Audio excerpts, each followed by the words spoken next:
ওয়া আসিমি সুলতানি।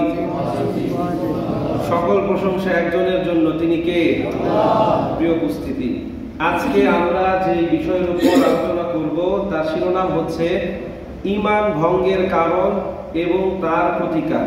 সম্মানিত উপস্থিতি, আল্লাহ পাক রব্বুল আলামিন এবং পরকাল দিবসের প্রতি বিশ্বাসী প্রত্যেকটা মুমিন বান্দার জীবনে সবচাইতে গুরুত্বপূর্ণ এবং প্রধান লক্ষ্য হচ্ছে পরকালীন জীবনে নাজাত লাভ করা, জান্নাত লাভ করা।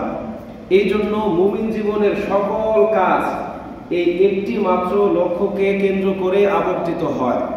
সকালবেলা ঘুম থেকে উঠে রাতে ঘুমোতে যাওয়া পর্যন্ত যাবতীয় কাজে একজন মুমিন ব্যক্তি আল্লাহ পাক রব্বুল আলামিনের সন্তুষ্টি অর্জনের চেষ্টা করে, ঠিক কিনা?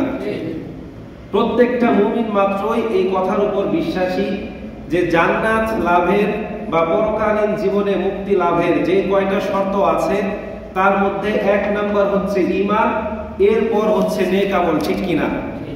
ঈমান যদি ঠিক থাকে তাহলে আমল কম হলেও মুক্তি পাওয়া যাবে। পক্ষান্তরে কারো ঈমান, আকীদা, বিশ্বাস যদি ঠিক না থাকে আর ওই ব্যক্তি যদি পাহাড় পরিমাণ আমল নিয়েও আল্লাহর কাছে যায়, কোনো লাভ হবে? প্রিয় উপস্থিতি, আজকের আলোচনার প্রত্যেকটা লাইন অত্যন্ত অত্যন্ত গুরুত্বপূর্ণ যদি সে নিজেকে মুসলিম হিসাবে দাবি করে। এই জন্য প্রত্যেকটা লাইন মাথার মগজের ভিতরে কোট করে নেবেন। সম্মানিত উপস্থিতি, সূরাতুল কাহফের 107 নম্বর আয়াত, এখানে আল্লাহ পাক রব্বুল আলামিন বলছেন, ইন্নাল্লাযীনা আমানু ওয়া আমিলুস সলিহাত কানাত লাহুম জান্নাতুল ফিরদাউসি নুজুলা খালিদিনা ফিহা লা ইয়াবগুনা আনহা হিওয়ালা। আল্লাহ বলছেন, ইন্নাল্লাযীনা আমানু, নিশ্চয়ই যারা ঈমান এনেছে, যারা বিশ্বাস স্থাপন করেছে, ওয়া আমিলুস সলিহাত, শুধুমাত্র ঈমান আনার উপরই তারা বসে থাকেনি, এরপর তারা নেক কাজ করেছে, কানাত লাহুম জান্নাতুল ফিরদাউসি নুজুলা, তাদের জন্য রয়েছে জান্নাতুল ফিরদাউসের মতো চূড়ান্ত সফলতা। এরপর আল্লাহ বলছেন, খালিদিনা ফিহা লা ইয়াবগুনা আনহা হিওয়ালা, তারা সেখানে চিরদিনের জন্য অবস্থান করবে, একটি মুহূর্তের জন্য তারা সেখান থেকে বের হতে চাইবে না। জোরে বলেন সুবহানাল্লাহ। এই আয়াতে কারিমায় আল্লাহ পাক রব্বুল আলামিন প্রথম বলছেন কিসের কথা? ইন্নাল্লাযীনা আমানু, নিশ্চয়ই যারা ঈমান এনেছে। সর্বপ্রথম কিসের কথা বলা হয়েছে? ঈমানের কথা বলা হয়েছে। তো এখান থেকে বোঝা যায় ঈমান হচ্ছে মুমিন জীবনের সর্বশ্রেষ্ঠ সম্পদ। ঈমান ছাড়া আমলের কোনো ভিত্তি নাই, ঠিক কিনা? এখন যেই জিনিস যতটা দামি, যতটা মূল্যবান, যতটা ভ্যালুয়েবল, তার রক্ষণাবেক্ষণ, পরিচর্যা, যত্ন ততটা বেশি না কম? বিশ্ব মানবতার মুক্তির দিশারি মহাগ্রন্থ আল কুরআন এবং হাদিসে নববীতে আল্লাহ পাক রব্বুল আলামিন এবং তার প্রিয় হাবিব বারবার আমাদেরকে ঈমান পরিচর্যার কথা বলেছেন। এখন কি আমরা ঈমানের পরিচর্যা করি? প্রিয় উপস্থিতি, আমাদের কাছে যদি দামি বা মূল্যবান কোনো সম্পদ থাকে, আমরা সেটাকে নিরাপদ বা সুরক্ষিত কোনো জায়গায় রাখার চেষ্টা করি, ঠিক কিনা? কোনো একটা নিরাপদ জায়গায় রেখে আমরা দেখি যে এর আশেপাশে কোনো প্রকার দুর্বলতা আছে কিনা। যদি কোনো প্রকার দুর্বলতা থাকে আমরা ওই জায়গাটিকে সফল করার চেষ্টা করি, বা দামি জিনিসটা যে জায়গায় রাখি ওই জায়গাটাকে সুরক্ষিত রাখার চেষ্টা করি, ঠিক কিনা? দামি সম্পদ রক্ষার ক্ষেত্রে আমরা যেমন জিরো টলারেন্স, এখন প্রশ্ন হচ্ছে ঈমান রক্ষার ক্ষেত্রেও কি আমরা জিরো টলারেন্স? আজকে আমরা একে অন্যের সাথে দেখা হলে, সাক্ষাৎ হলে সালাম দিয়ে জিজ্ঞাসাবাদ করে আপনি কেমন আছেন, কিন্তু সাহাবা কেরাম একে অন্যের সাথে দেখা হলে, সাক্ষাৎ হলে তারা সালাম দেওয়ার পর জিজ্ঞাসাবাদ করতেন, কাইফা ঈমানুকা, তোমার ঈমানের কি অবস্থা? অর্থাৎ তাদের জীবনের সবচাইতে দামি সম্পদ মনে করতেন তারা ঈমানকে।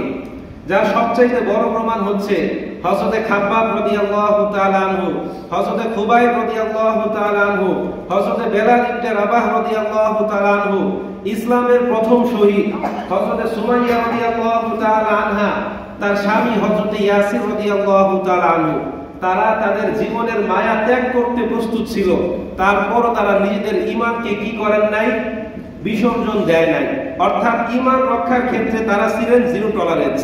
প্রিয় উপস্থিতি, আমরা সবাই কম বেশি ওযু ভঙ্গের কারণ জানি, নামাজ ভঙ্গের কারণ জানি, রোজা ভঙ্গের কারণ জানি, হজের সময় আমরা ইহরাম বাঁধি, এই ইহরাম ভঙ্গের কারণও আমরা জানি। এখন যদি আমি আপনাদেরকে জিজ্ঞাসাবাদ করি যে ঈমান ভঙ্গের কারণ কয়টা, কয়জন বলতে পারবেন? প্রিয় উপস্থিতি, আমরা জীবনের শুরুতেই যখন ওযু করতে শিখি তখন এর পাশাপাশি আমরা এই কারণগুলো জানার চেষ্টা করি যে কোন কাজগুলো করলে ওযু ভেঙে যায়। কারণ ওযুর নিয়ম শিখাটা যতটা গুরুত্বপূর্ণ, ওযু ভঙ্গের কারণগুলো জানাটা ততটা গুরুত্বপূর্ণ, ঠিক কিনা? যেই সকল ইবাদত বন্দেগীর জন্য পবিত্রতার প্রয়োজন, তাহারাত প্রয়োজন বা ওযু প্রয়োজন, ওই সকল ইবাদতগুলো যদি আপনি ওযু ছাড়া করেন তাহলে কোনো লাভ হবে? আপনি ওযু ছাড়া 100 রাকাত নামাজ পড়লেন, লক্ষ টাকা খরচ করে বাইতুল্লাহ গিয়ে কাবা তাওয়াফ করলেন, এটা আপনার জন্য পণ্ডশ্রম হবে, কোনো লাভ হবে না, ঠিক কিনা? ওযুর নিয়ম শিখার পাশাপাশি ওযু ভঙ্গের কারণ জানাটা যতটা গুরুত্বপূর্ণ, নামাজের নিয়ম শিখার পাশাপাশি নামাজ ভঙ্গের কারণ জানাটা যতটা গুরুত্বপূর্ণ, রোজার নিয়ম শিখার পাশাপাশি রোজা ভঙ্গের কারণ জানাটা যতটা গুরুত্বপূর্ণ, ইহরাম বাঁধার পাশাপাশি হজের নিয়ম শিখার পাশাপাশি ইহরাম ভঙ্গের কারণ যতটা গুরুত্বপূর্ণ, তার চাইতে বেশি গুরুত্বপূর্ণ হচ্ছে ঈমান আনার পর ঈমান ভঙ্গের কারণ জানা, ঠিক কিনা? প্রিয় উপস্থিতি, বর্তমানে আমাদের বাংলাদেশের 91% মুসলিম। এই 91% মুসলিমের মধ্যে 100% মুসলিম হচ্ছে উত্তরাধিকার সূত্রে মুসলিম, অর্থাৎ বংশ পরম্পরায়। আমাদের বাপ দাদা পরদাদা তার দাদা এরা মুসলিম ছিল, এই উত্তরাধিকার সূত্রে আমরা মুসলিম হয়েছি, ঠিক কিনা? তো আমরা নিজেদেরকে মুসলিম হিসাবে দাবি করি, কিন্তু আমরা আমাদের জীবনে প্রাত্যহিক লাইফে আমরা এমন কাজগুলো করি যা কখনোই একজন মুসলিমের করা উচিত নয়, ঠিক কিনা? যার ফলে প্রত্যেকদিন কয়েকবার আমরা বেঈমান হয়ে যাচ্ছি, মুনাফিক হয়ে যাচ্ছি, মুশরিক হয়ে যাচ্ছি, ঠিক কিনা? একটু পর আমি যখন ঈমান ভঙ্গের কারণগুলো বলবো তখন আপনারা সাথে সাথে উপলব্ধি করতে পারবেন, আর আপনারা একটু সাড়া দিবেন, নাহলে মনে হবে যে সবাই ঘুমাচ্ছেন, আমার কথা খেয়াল দিয়ে শুনছেন না।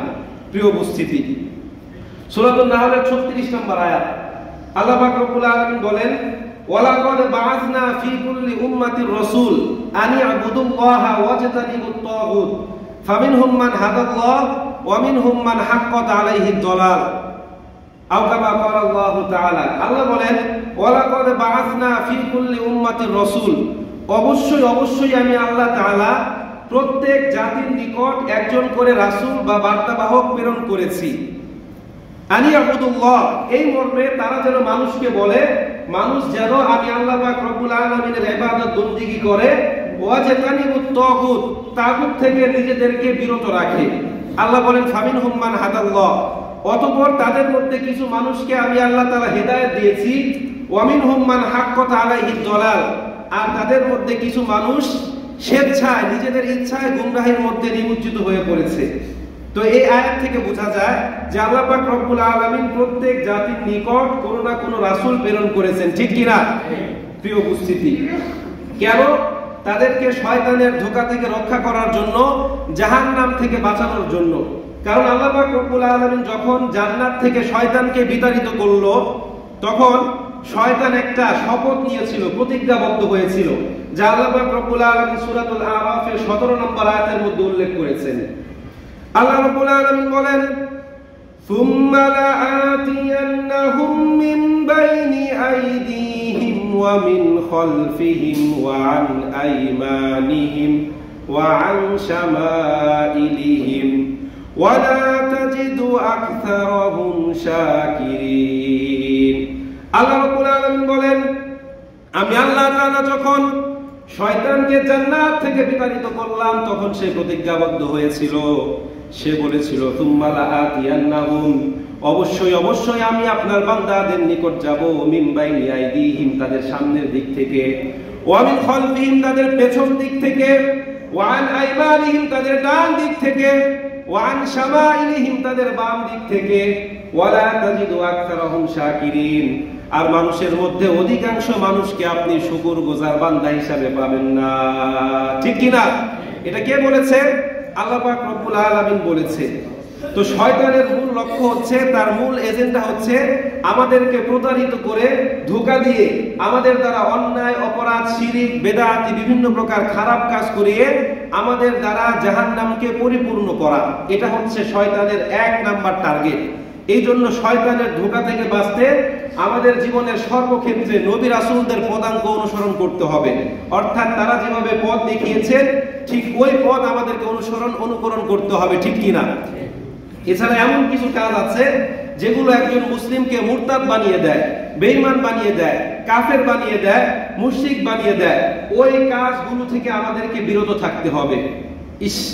আমার যদি সাধ্য থাকতো যে প্রত্যেকটা সাধারণ মুসলিমের কাছে গিয়ে পায়ে ধরে ধরে ঈমান ভঙ্গের কারণগুলো বর্ণনা করা, তাহলে জীবনের সব ওয়াজ বাদ দিয়ে, সব নসিহত বাদ দিয়ে শুধুমাত্র তাদের কাছে ঈমান ভঙ্গের কারণগুলো আমি বর্ণনা করতাম।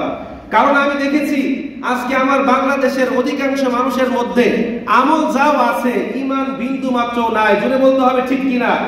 একটু পরে বুঝতে পারবেন। প্রিয় উপস্থিতি, আজকে আমরা নিজেদেরকে মুসলিম হিসাবে দাবি করি, অথচ আমাদের প্রাত্যহিক জীবনে আমরা এমন কাজ করি যা কখনোই একজন মুসলিমের, একজন ঈমানদার ব্যক্তির করা উচিত নয়। আজকে আমার দেশের মসজিদগুলোতে নামাজের গুরুত্ব, তাৎপর্য, ফজিলত, হজের গুরুত্ব, তাৎপর্য, ফজিলত, যাকাতের গুরুত্ব, তাৎপর্য, ফজিলত নিয়ে আলোচনা করা হয়, কিন্তু একজন মুমিন ব্যক্তির জীবনের সর্বশ্রেষ্ঠ সম্পদ ঈমান ভঙ্গের কারণগুলো নিয়ে আলোচনা করা হয় না। অনেক উলামা কেরাম এটা নিয়ে আলোচনা করতে ভয় পায়। প্রিয় উপস্থিতি, এখন আপনি যদি বিশ্বাস করেন, বুকে হাত দিয়ে যদি বলেন যে হ্যাঁ, আমার জীবনের সবচাইতে বড় সম্পদ ঈমান, আমার জীবনে সবচাইতে বড় সম্পদ ঈমান, আমার বাড়ি গাড়ি নয়, টাকা পয়সা নয়, ধন দৌলত নয়, স্ত্রী সন্তান নয়, তাহলে আজকের এই আলোচনা আপনার জন্য। আর যদি বিশ্বাস না করেন যে আমার জীবনের সবচাইতে বড় সম্পদ আমার ঈমান নয়, আমার জীবনের সবচাইতে বড় সম্পদ আমার চাকরি, আমার সন্তান, আমার ব্যবসা, তাহলে এই আলোচনা আপনার জন্য পণ্ডশ্রম হবে, শুধু শুধু সময় নষ্ট হবে।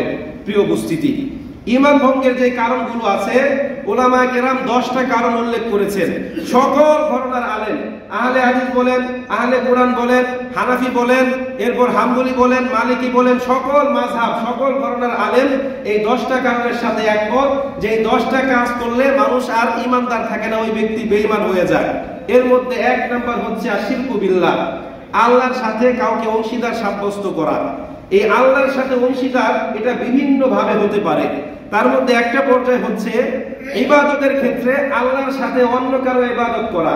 অর্থাৎ আপনি বিশ্বাস করেন যে আল্লাহ ইবাদত পাওয়ার যোগ্য, এর সাথে সাথে আপনি অন্য কোনো ব্যক্তিরও ইবাদত করেন, এটাতেও আপনি বিশ্বাস করেন। প্রিয় উপস্থিতি, সূরাতুল ইসরা আয়াত নম্বর 39 আল্লাহ পাক রব্বুল আলামিন বলেন, ওয়ালা তাজআল মা'আল্লাহি ইলাহান আখার ফাতুলকা ফি জাহান্নামা মালুমান মাদহুরা।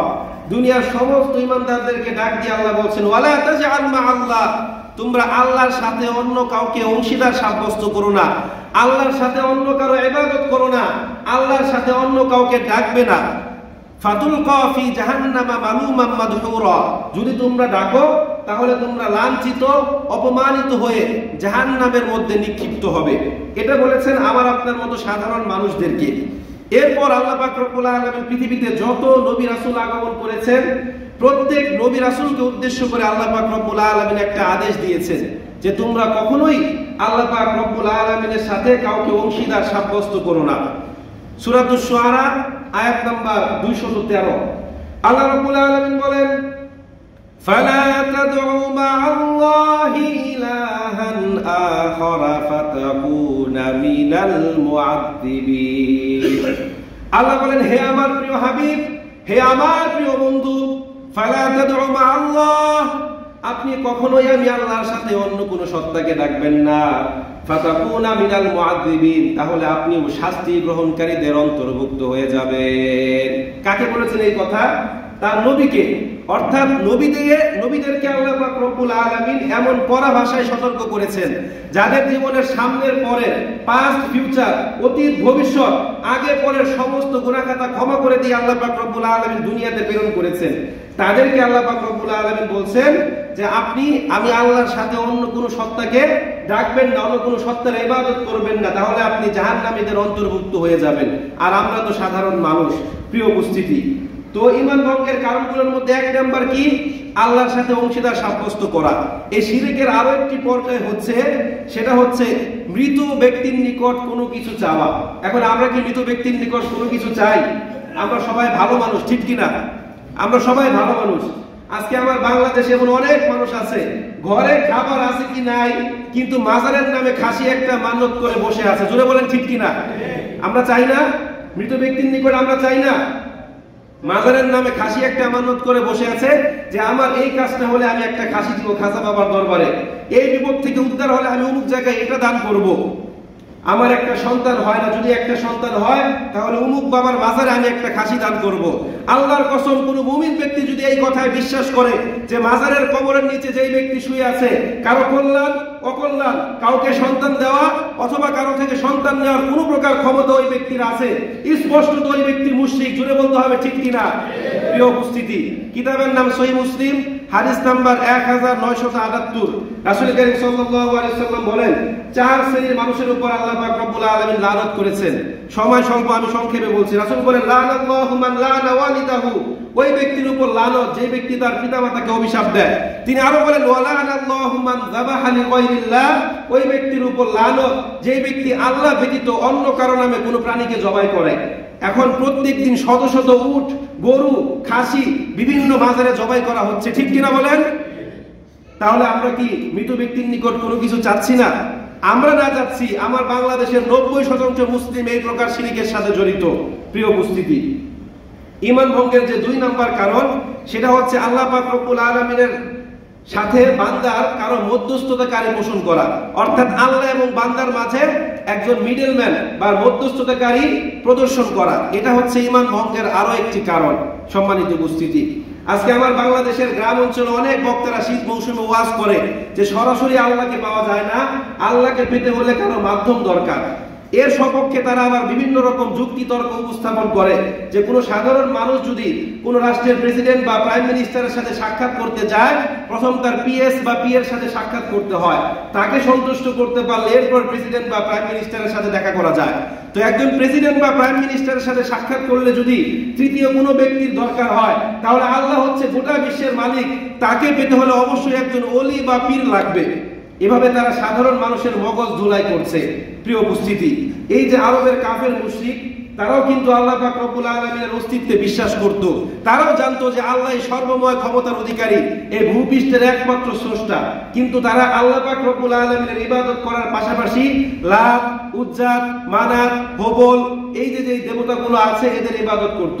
এরা বিশ্বাস করত এরা হচ্ছে আল্লাহ পাক রব্বুল আলামিনের প্রিয় বান্দা, এদের ইবাদত করলে এরা খুশি হয়, এরা খুশি হয়ে আল্লাহর কাছে সুপারিশ করে, তখন আল্লাহ পাক রব্বুল আলামিন খুশি হয়, ওই বান্দার উপর সন্তুষ্ট হয়ে যায়। এভাবে নিজেদের মনের অজান্তে মানুষ আল্লাহর ইবাদত করার পাশাপাশি অন্য কোনো ব্যক্তির আনুগত্য করছে। জোরে বলেন ঠিক কিনা? আমি দ্ব্যর্থহীন ভাষায় আপনাদের বলতে চাই, আল্লাহকে পেতে হলে কোনো মাধ্যম দরকার নাই, কোনো পীরের দরবারে যাওয়ার দরকার নাই, কাউকে মধ্যস্থতাকারী হিসেবে নিয়োগ করার দরকার নাই, কারণ আমি মানত করার দরকার নাই। কেউ যদি আল্লাহকে পেতে চায়, ওই ব্যক্তি খালেস দিলে যদি আল্লাহকে ডাকে, আল্লাহকে পেয়ে যাবে। জোরে বলেন ঠিক কিনা? দলিল সূরাতুল বাকারা আয়াত নাম্বার 186। আল্লাহ বলেন, ওয়া ইযা সাআলাকা ইবাদি আন্নী ফাইন্নী করিব। হে আমার প্রিয় হাবিব, যখন আমার বান্দারা আপনাকে আমি আল্লাহ সম্পর্কে জিজ্ঞাসাবাদ করে, আপনি বলে দিন আন্নী ফাইন্নী করিব, নিশ্চয়ই আমি আমার বান্দাদের অতি নিকটবর্তী। উজিবু দাওয়াতাদ দাঈ ইযা দাআন, আমার বান্দারা যখন আমি আল্লাহকে ডাকে, তাদের প্রত্যেকটা ডাকে আমি আল্লাহ পাক রব্বুল আলামিন সাড়া দিয়ে থাকি। চিল্লায়ে বলেন আল্লাহু আকবার। আল্লাহ বলেন ফালিয়াস্তাজিবু লি, সুতরাং তাদের উচিত আমি আল্লাহর ডাকে সাড়া দেওয়া, ওয়ালিউমিনু বি, আমি আল্লাহর প্রতি ঈমান আনা, লাআল্লাহুম ইয়ারশুদুন, যাতে তারা হেদায়েত প্রাপ্ত হতে পারে, সুপথ প্রাপ্ত হতে পারে। প্রিয় উপস্থিতি, এর মানে এই নয় যে হক্কানি পীর বা আলেম ওলামা যারা আছে আমি তাদের বিরোধিতা করছি। অবশ্যই একজন মানুষকে আল্লাহকে পেতে হলে সোহবত দরকার আছে, ভালো মানুষের দরকার আছে, ঠিক কিনা? প্রত্যেকটা জিনিসের বিপরীত বস্তু আছে। এই যে এই পৃথিবীর ইতিহাসে সর্বশ্রেষ্ঠ মানুষ কারা? নবী রাসূলরা, ঠিক কিনা? রাসূল করিম সাল্লাল্লাহু আলাইহি সাল্লামের ইন্তিকালের পরে অনেক মানুষ নিজেদেরকে নবী হিসাবে দাবি করেছেন, এরা মূলত ভণ্ড নবী, ঠিক কিনা? তাহলে আমরা বুঝতে পারলাম নবীদের মধ্যে ভালো খারাপ আছে না নাই? এরপর দেখেন প্রত্যেকটা কাজের বিপরীত বস্তু আছে না নাই? আপনি আম খাবেন, ভালো আম আছে, আবার পচা আম আছে, ঠিক কিনা? তো পীরের মধ্যেও ভালো পীর আছে, আবার খারাপ পীরও আছে। কেউ আছে মানুষকে আল্লাহর দিকে ডাকে, কেউ আছে মানুষকে নিজের দিকে ডাকে। তো যারা নিজেদের মানুষদেরকে নিজের দিকে ডাকে আপনারা তাদের থেকে দূরে থাকবেন। এদের কাছে গেলে মূলত আপনাদের কি হয়, আল্লাহর সাথে অন্য কাউকে শরীক করা হয়। প্রিয় উপস্থিতি, একজন মুসলিমকে আল্লাহকে পেতে হলে অবশ্যই আলেম ওলামা বা আল্লাহ পাক রব্বুল আলামিনের নৈকট্যশীল বান্দা যারা আছে তাদের কাছে যেতে হবে। কিন্তু যারা ভণ্ড ওলামা কেরাম আছে এদের কাছে আপনারা কখনোই যাবেন না। সম্মানিত উপস্থিতি, ঈমান ভঙ্গের যে 3 নাম্বার কারণ সেটা হচ্ছে কোন কাফের মুশরিককে কাফের মুশরিক মনে না করা, অর্থাৎ কোন বিধর্মীর মতবাদকে সঠিক মনে করা। সূরাতুত তাওবা আয়াত নাম্বার 28 আল্লাহ বলেন, ইন্নামাল মুশরিকুনা নাজাসুন, নিশ্চয়ই কাফের মুশরিকরা হচ্ছে অপবিত্র। অন্য আয়াতে আল্লাহ বলেন, আল্লাহু বারিউম মিনাল মুশরিকিনা ওয়া রাসূলুহু, আল্লাহ এবং তার রাসূল এই সকল কাফের মুশরিকদের থেকে মুক্ত, অর্থাৎ তাদের সাথে আল্লাহ এবং তার রাসূলদের কোনো সম্পর্ক নাই। তো যারা মনে করে সব ধর্মই এক, দিন শেষে সবাই একই জায়গায় যাবে, অর্থাৎ আমার ধর্ম সঠিক তার ধর্ম সঠিক, এভাবে মন্তব্য করে নিজেদের মনের অজান্তেই ওই সকল মানুষ ঈমান হারা হয়ে যাচ্ছে। আজকে আমার দেশে সেকুলার এক ধরনের মুসলিম আছে, এরা বলে ধর্ম যার যার উৎসব সবার, সব ধর্মই এক, সুতরাং আমাদের সম্প্রীতি বজায় রাখার জন্য সমস্ত উৎসব, সব ধর্মের উৎসবে অংশগ্রহণ করা উচিত। অথচ আল্লাহ পাক রব্বুল আলামিন আজ থেকে 1450 বছর আগে বলে দিয়েছেন, ইন্নাদ দীনা ইনদাল্লাহিল ইসলাম, নিশ্চয়ই আল্লাহর নিকট একমাত্র গ্রহণযোগ্য জীবন ব্যবস্থার নাম কি? ইসলাম। ঈমান ভঙ্গের 4 নাম্বার যে কারণ, এটা শুনলে আপনারা অনেকে ঘাবড়ে যাবেন, সেটা হচ্ছে রাসূল কারীম সাল্লাল্লাহু আলাইহি ওয়াসাল্লামকে বাদ দিয়ে অন্য কারো জীবন আদর্শকে অনুসরণ অনুকরণ করা। অর্থাৎ রাসূল কারীম সাল্লাল্লাহু আলাইহি ওয়াসাল্লাম তার নবুয়তের সুদীর্ঘ 23 বছরে যা করেছেন, উম্মতকে যা করার আদেশ দিয়েছেন সেগুলোকে ভুল মনে করা, কোনোটাকে ব্যাঠিক মনে করা। অর্থাৎ এভাবে মন্তব্য করা যে বর্তমান যে বিংশ শতাব্দীকে কি এসব সুন্নত মুন্নত মানা যায় কিনা, এরকম মন্তব্য করা যে ইসলামী মুসলিমদের পিছিয়ে পড়ার কারণ বর্তমান যুগ হচ্ছে তথ্য প্রযুক্তির যুগ, এই যুগে এইসব সুন্নত টুন্নতের উপর আমল করা যাবে না। এইভাবে যারা মন্তব্য করে, যারা বলে যে ইসলামের সব সম্পর্ক পরকালের সাথে, পার্থিব জীবনের কল্যাণ এবং অকল্যাণের সাথে ইসলামের কোনো সম্পর্ক নাই, এরকম যারা মন্তব্য করে স্পষ্টত ওই ব্যক্তি বেঈমান। আমি আরো যদি একটু সুন্দর করে ব্যাখ্যা করি তাহলে সহজেই অনেকে অনুধাবন করতে পারবেন। আপনারা কি আব্দুল্লাহ ইবনে উবাইয়ের নাম শুনেছেন? কে ছিল? মুনাফিকদের সর্দার। এই ব্যক্তিটার জীবনে আমি খুব ভালো করে পড়েছি। আমাদের বর্তমান যুগের যারা শাহবাগী মুসলিম, নামধারী মুসলিম, তাদের চাইতে এই ব্যক্তির আমল খুব ভালো ছিল। এই ব্যক্তিও নামাজ পড়তো, দান সদকা করতো, হজ করতো, সকল প্রকার ভালো কাজ কিন্তু এই আব্দুল্লাহ ইবনে উবাই করতো। কিন্তু তার জীবনে একটা মাত্র ভুল ছিল।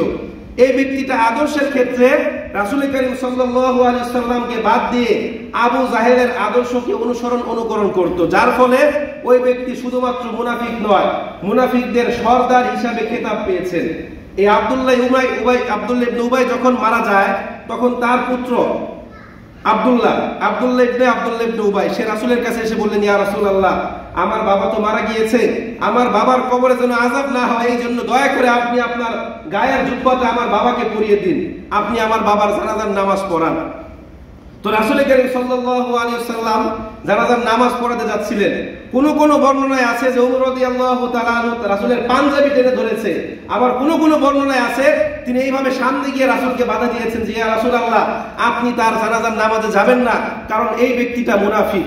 যাই হোক, রাসূল কারীম সাল্লাল্লাহু আলাইহি ওয়াসাল্লাম যেহেতু সবকিছু আল্লাহর আদেশ মোতাবেক করতেন, তিনি ওই ব্যক্তির জানাজার নামাজ পড়ালো। জানাজার নামাজ শেষ হওয়ার পর রাসূলের উপর আল্লাহ আয়াত অবতীর্ণ করলেন, সূরাতুত তাওবা 84 নম্বর আয়াত। আল্লাহ বলেন, ওয়ালা তুসাল্লি আলা আহাদিন মিনহুম মাতা আবাদা ওয়ালা তাকুম আলা কবরি। হে নবী, যারা মুনাফিক, যারা আপনার আদর্শকে অনুসরণ অনুকরণ করে না, যাদের উপরে একটা ভিতরে আরেকটা, আপনি কখনোই তাদের জন্য ক্ষমা প্রার্থনা করবেন না, এমনকি আপনি তাদের কবরের সামনেও পর্যন্ত দাঁড়াবেন না। অন্য আয়াতে আল্লাহ বলেন, ইস্তাগফির লাহুম আও লা তাস্তাগফির লাহুম ইন তাস্তাগফির লাহুম 70 মাররাতান ফালা ইয়াগফিরুল্লাহু লাহুম। যদি আপনি তাদের জন্য 70 বার তওবা করেন, আপনার তওবা কোনো কাজে আসবে না। এই আয়াত পরে আমি যেটা বুঝেছি, এখন যদি আমাদের বাংলাদেশে রাসূল কারীম সাল্লাল্লাহু আলাইহি ওয়াসাল্লাম থাকতেন আর আমাদের দেশে কোরআন অবতীর্ণ হতেন, আমাদের দেশের অনেক মানুষের ভাগ্যে জানাজার নামাজ নসিব হতো না। জোরে বলেন ঠিক কি না? কারণ এই আয়াতে আল্লাহ বলেছেন, ওয়ালা তুসাল্লি আলা আহাদিন মিনহুম মাতা আবাদা ওয়ালা তাকুম আলা কবরি। যারা রাসূলের জীবন আদর্শকে অনুসরণ অনুকরণ করে না, এদের জানাজার নামাজে উপস্থিত হতে কে নিষেধ করেছেন? আল্লাহ পাক রব্বুল আলামিন নিষেধ করেছেন। প্রিয় উপস্থিতি, শুধুমাত্র নামাজ, রোজা, হজ, যাকাত করলেই ঈমানদার হওয়া যায় না। আব্দুল্লাহ ইবনে উবাই কি আমার মতো সলিমউদ্দিনের পিছনে নামাজ পড়তো? সে নামাজ পড়তো কার পিছনে? রাসূল কারীম সাল্লাল্লাহু আলাইহি ওয়াসাল্লামের পিছনে। দান করতো কার হাতে? রাসূলের হাতে। যার দিনের 2/3 সময় সে রাসূলের কাছে রাসূলের সাথে কাটাতো। এই ব্যক্তিটা শুধুমাত্র আদর্শের ক্ষেত্রে রাসূলকে বাদ দিয়ে আবু জাহেলের আদর্শকে অনুকরণ করার কারণে শুধুমাত্র মুনাফিক নয়, মুনাফিকদের সর্দার হিসাবে খেতাব পেয়েছেন। জোরে বলেন ঠিক কিনা? আমরা আদর্শের ক্ষেত্রে কাকে অনুসরণ করি বলেন? আমরা কয়জন রাসূলের আদর্শকে অনুকরণ করি? আমাদের বাংলাদেশের একজন বিখ্যাত ইসলামিক স্কলার তার একটা লেকচারে বলেছেন, বর্তমানে বাংলাদেশের শতকরা 14 জন মানুষ রাসূলকে আদর্শ হিসাবে মানে, বাকি 86 জন মানুষ রাসূলকে নবী হিসাবে মানলেও তার আদর্শকে অনুকরণ করতে চায় না, তার আদর্শকে বাস্তবায়ন করতে চায় না। যার সবচাইতে বড় প্রমাণ হচ্ছে আমরা নিজেরা। ঠিক কিনা বলেন? আমরা কয়জন রাসূলের আদর্শকে বাস্তবায়ন করার জন্য উঠে পড়ে লেগেছি? প্রিয় উপস্থিতি, তো এখান থেকে বোঝা যায় শুধুমাত্র নামাজ, রোজা, হজ, যাকাত করলে কি হওয়া যায় না? মুসলিম হওয়া যায় না। মুসলিম হতে গেলে কি করতে হয়? জীবনের সর্বক্ষেত্রে রাসূলের আদর্শকে অনুকরণ করতে হয়। 5 নম্বর হচ্ছে ইসলামের কোনো বিধানকে অপছন্দ করা। অর্থাৎ কোন ক্ষেত্রে আপনি ইসলামের বিধান মানবেন আর বাকি ক্ষেত্রে আপনি ম্যাকিয়াভেলি, রুশো, অ্যারিস্টটল, সক্রেটিস, এরপরে আপনার কি বলে এই ম্যাকগাইভার, যে বিভিন্ন রকম সমাজ বিজ্ঞানী আছে, এদের আদর্শকে আপনি অনুকরণ করবেন আর নিজেকে পাক্কা মুসলিম দাবি করবেন, সেটা কখনোই সম্ভব নয়। আল্লাহ বলেন, ওয়ামিনান নাসি মা ইয়াকুলু আমান্না বিল্লাহ ওয়া বিল ইয়াউমিল আখির ওয়া মা হুম বিমুমিনিন। মানুষের মধ্যে এমন কিছু মানুষ আছে যারা বলে মা ইয়াকুলু আমান্না বিল্লাহ, আমরা আল্লাহর প্রতি ঈমান আনলাম, ওয়া বিল ইয়াউমিল আখির, পরকাল দিবসের প্রতি ঈমান আনলাম। আল্লাহ বলেন ওয়া মা হুম বিমুমিনিন, কিন্তু আসলেই তারা মুমিন নয়। এটা কার কথা? বাস্তব জীবনের সাথে মিলাবেন। প্রিয় উপস্থিতি, ঈমান ভঙ্গের 6 নম্বর কারণ হচ্ছে ইসলামের কোনো বিধান নিয়ে ঠাট্টা বিদ্রুপ করা। আজকে আমাদের বাংলাদেশের অধিকাংশ মানুষ ইউনিভার্সিটিতে যে সকল মেয়েরা যায়, তারা যদি বোরকা পরে তাদের ওই সকল কুশিক্ষা, যারা শিক্ষার নামে কুশিক্ষা দ্বারা নিজেদের অন্তরকে পরিপূর্ণ করেছে, তারা বিভিন্ন রকম মন্তব্য করে, অথচ তারাই পোশাকের স্বাধীনতার কথা বলে। ইসলামের কোনো বিধান নিয়ে যদি কোনো ব্যক্তি ঠাট্টা বিদ্রুপ করে, ওই ব্যক্তি স্পষ্টত বেঈমান। 7 নম্বর হচ্ছে জাদুটোনা করা। আমি আর আলোচনা করলাম না, সংক্ষেপে বলছি। 8 নম্বর, মুসলিমদের বিরুদ্ধে কাফেরদেরকে সাহায্য সহযোগিতা করা। এটা মনে হয় আমরা কেউ করি না, ঠিক কিনা? আচ্ছা, এই যে ফিলিস্তিন নামক রাষ্ট্র, এটার চারপাশে যতগুলো রাষ্ট্র আছে সবগুলো হচ্ছে ইহুদি আর খ্রিস্টান রাষ্ট্র, ঠিক কিনা? ফিলিস্তিনের পাশের রাষ্ট্র কি? মিশর, জর্দান, এরপর সিরিয়ায়, সবগুলো খ্রিস্টান রাষ্ট্র, ঠিক কিনা? তাহলে তারা না খেয়ে থাকছে কেন?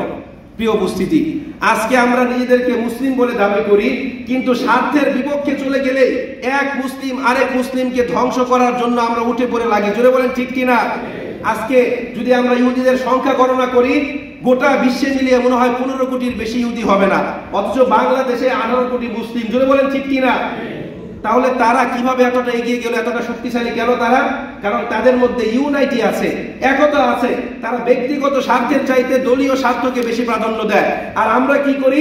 আমার বাংলাদেশের মুসলিমদের কথা কি বলবো, এক হুজুর আরেক হুজুরদের বিরুদ্ধে ফতোয়া মারে। জোরে বলেন ঠিক কিনা? স্বার্থের বিপক্ষে চলে গেলে ওই হুজুর তো হারাম কাজ করেছে, ওই হুজুর তো এই খারাপ কাজ করেছে, এরা বেঈমান। আমাকে কি দেখেছেন এখানে বসে কোনো হুজুরের বিরুদ্ধে আমি আজ পর্যন্ত কোনো সমালোচনা করেছি?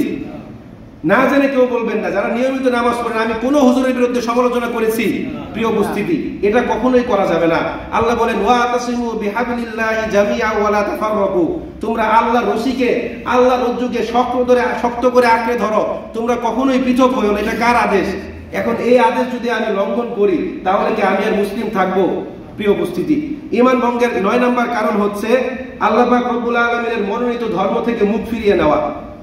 অর্থাৎ কোরআনে আল্লাহ যেটাকে যেভাবে করতে বলেছেন আপনি মুখ ফিরিয়ে নিলেন, না এটা আমার ভালো লাগে না। ইসলাম 4টা বিয়ের কথা বলেছে, পুরুষদের কাছে এটা ভালো লাগে। আবার ইসলাম পর নারীর দিকে তাকাতে নিষেধ করেছে, এটা আপনার কাছে ভালো লাগে না, ঠিক কিনা? আজকে 4টা বিয়ে করলে বা একটার বেশি একাধিক বিয়ে করলে ওই লোকটা লুচ্চা, কিন্তু যখন সে একাধিক প্রেম করে, একাধিক পরকীয়া করে, বিবাহ বহির্ভূত সম্পর্ক করে, তখন এটাকে বলি আমরা আধুনিকতা। জোরে বলতে হবে ঠিক কিনা? এটা কখনোই করা যাবে না।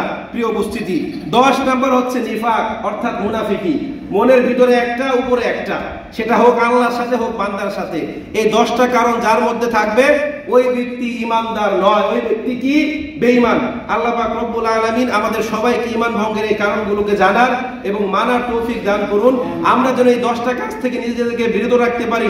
আল্লাহ পাক রব্বুল আলামিন আমাদের সবাইকে তৌফিক দান করুন।